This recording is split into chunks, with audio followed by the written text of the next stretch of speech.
Okay, so sheet number 2 is the critical one.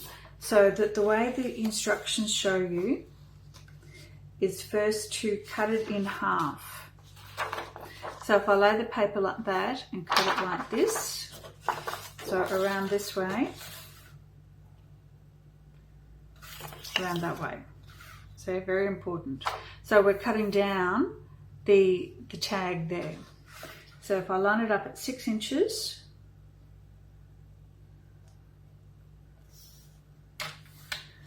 and cut across,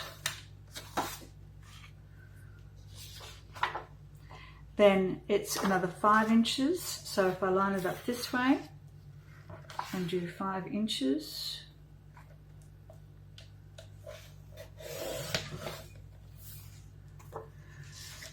and then it's 2 inches. So this one is for layout 1, which is the white cardstock. The 6x2 is for layout 3. No, it's actually for card 3. C3. And then this is 5 inches left over. If I line it up on the 6. So that's 5 inches left over. So that's layout 3. Layout 1, sorry. And leave this for card 3. So card 3 is actually, if I have a look at the instructions, card 3 is a slimline one. So if I just pop it in the slimline,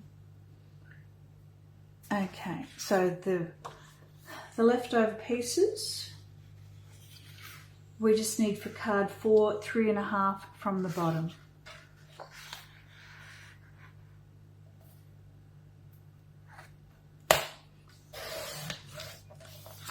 And then this amount is left over, which is really good because it's got a great pattern on it and we can easily use that for later. So I will put that with our leftover pieces, and this is for card 4, which is also a slimline card. So I'll put that in with that. So now we're doing the diagonal stripe one.